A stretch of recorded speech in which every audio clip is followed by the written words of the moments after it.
नमस्कार दोस्तों, स्वागत है आपका ज्ञान सर एजुकेशन ऐप में। यूपी ट्रिपल एससी के एग्जाम्स के, वनडे एग्जाम्स के, एसएससी एग्जाम्स के, पुलिस एग्जाम के, रेलवे एग्जाम के फ्री इनिशिएटिव आपको इसी चैनल में मिलते रहेंगे। चैनल को सब्सक्राइब जरूर कर लीजिएगा और वीडियो को लाइक और शेयर जरूर कर लीजिएगा। और हमारे ऐप ज्ञान सर एजुकेशन ऐप को गूगल प्ले स्टोर से आप इंस्टॉल जरूर कर लीजिएगा। इसमें सारे वनडे के एग्जाम्स के कोर्सेज आपको मिलेंगे बहुत ही कम दामों में। 29 जून 2025 को कंडक्ट हुए जूनियर असिस्टेंट के मेंस एग्ज़ाम की रीजनिंग और एप्टीट्यूड से रिलेटेड जो भी क्वेश्चन हैं उसको सॉल्व करेंगे एक एक करके। तो शुरू करते हैं। फिर 31 नंबर है कैलेंडर। मिसिस कालरा ने अपनी वेडिंग एनिवर्सरी 30 सितंबर 97 को मनाई और उस दिन था मंगलवार। तो अगली उनकी ऐसी कौन सी वेडिंग एनिवर्सरी होगी? जाहिर सी बात है 30 सितंबर तो कॉमन रहेगा। तो कौन सा ऐसा साल है जब ये ट्यूसडे ही पड़ेगा? तो कुल मिला के तभी हो पाएगा जब कैलेंडर खुद को रिपीट करेगा। तो कैलेंडर रिपीट कब करता है? सबसे पहले आप +11 करके देखते हो। 97 में 11 जोड़ा तो 2008 आ गया। बस यही काम ख़राब हो गया क्योंकि 2008 एक लीप ईयर है। अगर वो नहीं होता तो 2008 आंसर अभी तक हो भी चुका होता, लेकिन अभी हम वो नहीं करेंगे। कैंसिल करते हैं इसे, वापस 1997 पे जाएंगे और इस बार +6 ऐड करेंगे। ऐसा नहीं डायरेक्टली +6 ऐड कर दोगे, +11 करके चेक भी करना होता है जैसे हमने किया। तो +6 ऐड कीजिएगा तो 2003 आ जाएगा। अब इसमें कोई दो राय नहीं है कि 30 सितंबर 2003 को ये पड़ेगा। डी ऑप्शन यहाँ से सही हो गया। 32 नंबर क्लॉक का सवाल है। तो देख रहे हो क्लॉक और कैलेंडर जिसे लोग इग्नोर कर देते हैं रीजनिंग की पढ़ाई करते समय, सबसे पहले दो सवाल उसी से आ गए। तो अगली बार जब भी यूपी ट्रिपल एससी के किसी भी एग्ज़ाम की आप प्रिपरेशन करो, ये दोनों चैप्टर पहले निपटाओ। 8 बजे सुबह सुबह एक घड़ी सही चल रही थी, लेकिन 24 घंटे में 10 मिनट के रेट से ही आगे बढ़ जाती है। अगले दिन 1 बजे, तो अगर 24 घंटे बीते होते तो 8 बज रहा होता, 1 बज रहा है, 5 घंटे और ले लो तो 24 5 29 घंटे बाद उसमें दिखा रहा था 1। सही समय क्या होगा? घड़ी आगे जा रही है, अर्थात जो एक्चुअल समय है वो उससे कम का होगा। तो 29 घंटे बाद की स्थिति हमें बतानी है। 24 घंटे में 10 मिनट आगे बढ़ जाती है। इसका मतलब ये है कि इस घंटे के 24 घंटे और 10 मिनट बाकी सब के 24 घंटे के बराबर होंगे। यही तो है, जो घड़ी सही चलेगी उसके 24 घंटे और ये वाली घड़ी के 24 घंटे 10 मिनट दोनों आपस में बराबर होंगे। अगर आप 10 मिनट को घंटे में कन्वर्ट करो तो 1/6 आ जाएगा। 24 × 144 और 145/6 घंटे बराबर 24 घंटे। ये 24 घंटे, 1 घंटे की वैल्यू हो जाएगी 24 × 6/145। हमें कितने की चाहिए? 29 घंटे की। तो इसी चीज़ को 29 से काट लो, ये 5 बार में कट जाएगा। 144/5 तो 28.8 अर्थात 0.2 का डिफरेंस है। तो 0.2 का मतलब हो गया 1/5। 60 से इसको काटेंगे तो 12 मिनट हो जाएगा, क्योंकि 1 घंटे में 60 मिनट तो होते हैं। तो 12 मिनट की कमी आ जाएगी, अर्थात 12:48। 33 नंबर बीन डायग्राम से, ये भी मोस्ट इंपॉर्टेंट चैप्टर है, इसे भी ज़रूर करके जाना चाहिए। टीवी देखते हैं 65% लोग, तो ये देखो ये 65% हैं टीवी वाले। उसके बाद न्यूज़पेपर देखते हैं कितने? 40%। और 25% ऐसे हैं जो दोनों देखते हैं। तो अगर केवल टीवी वाले बात करें तो ये हो जाएगा 65 - 25 40%। अगर केवल और केवल न्यूज़पेपर वाले की बात करें तो 40 में 25 गया 15। तो इन सबको अगर जोड़ दें अंदर अंदर वाली सारी वैल्यूज़ को, तो वैसे लोग मिल जाएंगे जो कि कुछ ना कुछ ज़रूर देखते हैं, चाहे टीवी चाहे न्यूज़पेपर। 25 15 40 40 80। इसका ये मतलब है कि 100 - 80 अर्थात 20% जो हैं वो कुछ भी नहीं देखते हैं, और वही हमसे पूछा भी है। ऑड वन आउट पहचानिए, ये भी मोस्ट इंपॉर्टेंट चैप्टर है, ज़रूर इसे करके जाना चाहिए। डेल्यूसिनेशन, हेल्यूसिनेशन, इल्यूज़न, इसमें जो चीज़ एक्चुअल में है उससे हटके हमें दिख रही होती है, कन्फ्यूज़न है माइंड में, लेकिन अगर हम किसी चीज़ को आइडेंटिफाई कर लेते हैं तो हम उसके बारे में श्योर होते हैं। तो ये चीज़ ऑड वन आउट है। नेक्स्ट देख लो लॉजिकल ऑर्डर में कि प्लस को फलाना कहेंगे, माइनस को ढिमाका कहेंगे। तो ये वाले क्वेश्चन भी बहुत आते हैं, तो देख लो कौन सा सही होगा। अब ये डाउनवर्ड एरो को क्या कहेंगे? गुणा 3 × 6। अपवर्ड एरो को डिवाइड बाय कहेंगे। 2 इस तरफ है तो प्लस, पीछे है तो माइनस। क्या ये 5 के बराबर होगा? 3 × 3 = 9, 3 12 में 6 गया 6, जबकि 5 दिया, ये गलत है। इसके बाद दूसरा देखो, डाउनवर्ड एरो मल्टीप्लाई पीछे एरो मतलब माइनस, आगे एरो मतलब प्लस, और ये इस तरीके का एरो अर्थात डिवाइड बाई। क्या ये 6 के बराबर हो गया? 10 में 6 गया 4 और 2 6, तो बस इसको टिक करेंगे और आगे बढ़ेंगे। नेक्स्ट देख लो 36 नंबर में 144, 100, 81, 64, ये सब क्या है? 144 12 का स्क्वायर, 100 हुआ 10 का, 81 हुआ 9 का, 64 हुआ 8 का। तो एक एक कम करके स्क्वायर लेना है। तो 12 में एक कम गया 11, उसका स्क्वायर 121 होगा। 122 128 नहीं होगा, लेकिन रुकिए, u और v में से क्या सिलेक्ट कीजिएगा? s 19, q 17, o 15, 2 2 का डिफरेंस है, तो w 23, 2 का डिफरेंस लीजिएगा तो 21 आ जाएगा, जो कि होता है u। 37 नंबर में फिल इन दी ब्लैंक्स कुछ इस तरह से करिए कि a लेस देन p निश्चित रूप से गलत आ जाए। तो a लेस देन p निश्चित रूप से कब गलत होगा? जब a ग्रेटर देन p आ जाए या फिर a is equal to p आ जाए। ठीक, इस तरह से हो जाए। तो देखो LAPN, तो ये देख रहे हो a लेस देन p, तो ये सही हो गया, तो ये ऑप्शन गलत हो जाएगा, हम इस पर नहीं जाएंगे। अब दूसरा देखो NAPL, फिर से a लेस देन p सही हो गया, ये भी गलत हो गया। फिर देखो आप ALPN, a less than p चाहिए, तो ये देख रहे हो a लेस देन p फिर से। अभी देखो एक ही ऑप्शन बचा है LNPA, a less than p, a less than p चाहिए, तो p ग्रेटर देन a है, तो बात वही तो है। ये भी गलत है, तो बाय डिफ़ॉल्ट कोई भी विकल्प मैच नहीं कर रहा, तो ऑप्शन ए जाएगा। ये 38 में ये डेटा रहने दो, सीधे पूछो कि पूछा, मतलब सीधे चलो क्वेश्चन पे, उसके बाद देखेंगे कि कौन सा डेटा काम का है कौन सा नहीं है। वेन डायग्राम में ऐसे क्वेश्चन की ये बेस्ट अप्रोच होती है। केवल शिक्षक, केवल अभिभावक, केवल छात्र, केवल टीचर पहले, अर्थात ये एरिया हमने भरना है। तो देखो करेंगे क्या?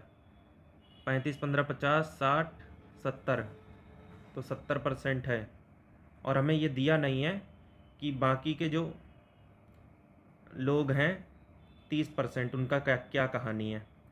तो 35 15 50 10 60, तो बाकी के 40% टीचर होने चाहिए। दो ऑप्शन अभी भी जीवित हैं। केवल पेरेंट्स देख लो, 20 15 35, तो 65%। 40 के बाद 65 कहाँ है? यहाँ पे। ऐसे आप आगे बढ़ सकते थे। 39 देख लो, आपको यहाँ पे 1 2 4 6 ये नंबर दे रखे हैं, 4 अंकों वाले नंबर बनाने हैं, 1 2 3 4। अगर 0 आता तो कहानी अलग होती। तो अभी देखना, रेपिटेशन अलाउड नहीं है, अर्थात इनमें से एक को अगर आपने यूज़ कर लिया तो उसे आप दोबारा यूज़ नहीं कर सकते हो। आपको यहाँ पे क्या चीज़ बनानी है? Even numbers. इवन नंबर के साथ दिक्कत ये होती है कि लास्ट में 1 नहीं आ सकता। तो अगर यहाँ पे 4 तरीके हैं, यहाँ 2 हैं, सॉरी यहाँ 3 है, यहाँ 2 हैं,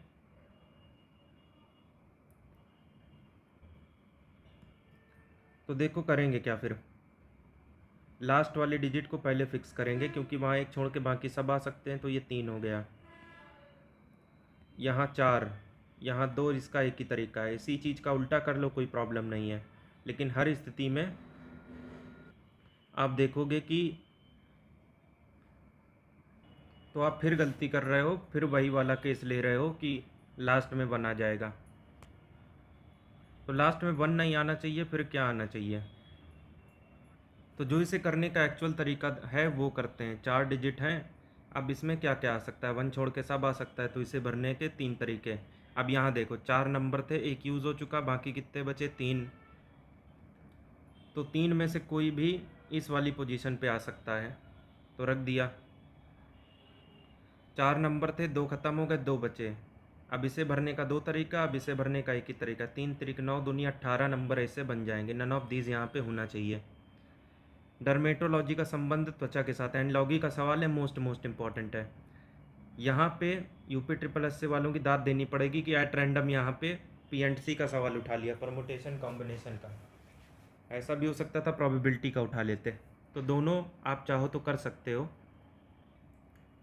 तो देख रहे हो डर्मेटोलॉजी स्किन, तो पल्मोनोलॉजी, पल्मोनरी वेन, फेफड़े वाली वेन, तो ये फेफड़ा हो गया। Coding and decoding most important, reasoning इसके बिना अधूरी होती है। फ्रेश का कोड ये है, तो सीधे से समझ में आ रहा है कि एफ का ई तो ठीक, पहला आर का क्यू, ई का डी, एस का आर, एच का जी, तो बी का ए, एल का के, ई का डी, एन का एम और ये सी ए की डी एम सी, ये हो गया। अब ये डिक्शनरी ऑर्डर वाला ऐसे भी मोस्ट इम्पॉर्टेंटली आने लगे हैं, तो इसमें कुछ नहीं होता, जैसे स्कूलों में आपका रजिस्टर नहीं भरा जाता था अल्फ़ाबेटिकली, वैसे इसको भरना होता है। 4 ऑप्शन है, कौन सा ऐसा शब्द है जो दूसरे पे आएगा। आर यू सब में कॉमन है, लेकिन आर यू के बाद कहीं पे एम है, चलो आर यू एम भी कॉमन ले लो। आर यू एम के बाद ये ए और ये बी, ये आई, ये ओ, तो ए के बाद तो ए तो ये पहले स्थान पे हो गया, उसके बाद ये बी वाला। तो 10 लोग हैं और 2 पैरेलल लाइन हैं, एक के नीचे एक, 5 5 बैठा दो, 1 2 3 4 5, 1 2 3 4 5, ये अरेंजमेंट हो गया। ए बी सी और डी पंक्ति 1 में उत्तर की ओर मुंह करके बैठे हैं, तो A B C D E इसी रो में आएंगे फर्स्ट में, और सेकंड में कौन चले आएंगे, डब्ल्यू एक्स वाई जेड और वी, ठीक, दोनों एक दूसरे के सामने रहेंगे, इस तरीके से फेसिंग होगी। ये सब इतनी ज़रूरी इन्फॉर्मेशन है नहीं। ए इस वाली से सेकंड लेफ्ट में है, ये राइट साइड की पोजीशन है, ये लेफ्ट साइड की, ए यहाँ पे आ चुका है, ये एक इम्पॉर्टेंट इन्फॉर्मेशन थी अपने लिए। सेकंड फ्रॉम द राइट होगा, ये गड़बड़ है बाबा, ये फर्स्ट है, तो ये देखो ए को हम बैठाल दिए, जो बैठाने वाला काम है वो अलग पेन से करेंगे। अब उसके बाद एक इंटरेस्टिंग सी बात, W के सामने कौन है, वही जो ए के बगल में बैठा है, तो ए के बगल में ये भी बैठा है, ये भी, तो W यहाँ भी आ सकता है, यहाँ भी आ सकता है। अब देखते हैं कौन सा केस हम लेंगे, कौन सा नहीं लेंगे। ये भी 5 लोग और ये भी 5 लोग। अब यहाँ पे अलग पेन लेता हूँ, ए तो यहाँ फिक्स है, लेकिन W इस केस में यहाँ है, तो इस केस में यहाँ होगा।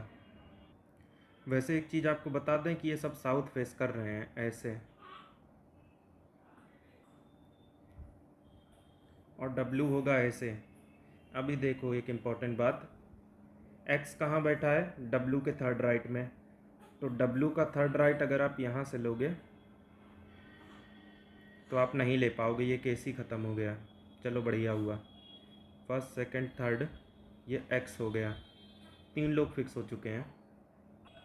अब इसके बाद अगली इम्पॉर्टेंट बात, जो X के सामने है, X के सामने यही हो सकता है, इसकी पोजीशन कहाँ होगी, B के इमीडिएट राइट में है। एक बार फिर से बता दें, ये सब ऐसे देख रहे हैं, ये सब ऐसे नहीं, ये सब ऐसे देख रहे हैं। X के सामने ये है, तो B की इमीडिएट राइट में होगा, इसका मतलब B यहाँ होगा। सॉरी, राइट यहाँ होगी ना इन सबों की, क्योंकि ऐसे देख रहे हैं। इमेजिन करो दाहिना हाथ ऐसे ही तो जाएगा अगर कोई ऐसे देख रहा है तो। फिर देखिए B और C के बीच में कोई एक ही बैठा है, तो C यहाँ होगा, तभी इसके बीच में कोई एक ही बैठ पाएगा। Y के एकदम दाईं तरफ V बैठा है। सवाल ये है कि ये सिचुएशन कहाँ बन सकती है, Y के एकदम दाएं तरफ, और D एक्सट्रीम एंड में नहीं बैठ सकता, D यहाँ नहीं बैठेगा, तो D के पास कौन सी जगह बची,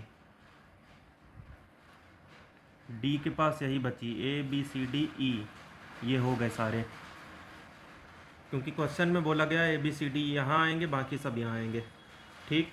अब V और Y को एडजस्ट करो, तो Y के एकदम दाएं पे V बैठना चाहिए, Y के एकदम दाएं पे ये देखिए V बैठा लिया। अब ये Z बच गया, Z को कौन फेस कर रहा है, तो ये C आप देख सकते हो। ब्लड रिलेशन वाला, हमेशा ब्लड रिलेशन वाले सवाल हिंदी में पढ़ने चाहिए, भले इंग्लिश मीडियम के हो, क्योंकि ऐसे रिश्ते आप बचपन से ही हिंदी में सुनते हो, जो अंग्रेजी में सुनते होंगे वो उसी में पढ़ें। वह मेरे पिता के पिता मतलब मेरे दादा की पोती, अगर ऐसा कोई आदमी कह रहा है मेरे दादा की पोती, तो वो अपनी बहन के बारे में बात कर रहा है। बहन का पति मतलब जीजा जी, ब्रदर इन लॉ। वैसे ब्रदर इन लॉ साला जीजा दोनों को ही कहते हैं, हालांकि फ़र्क ज़मीन आसमान का है दोनों में। 45 में इसका कौन सा एक कंपोनेंट है यहाँ नीचे। तो अगर आप ऐसे देखो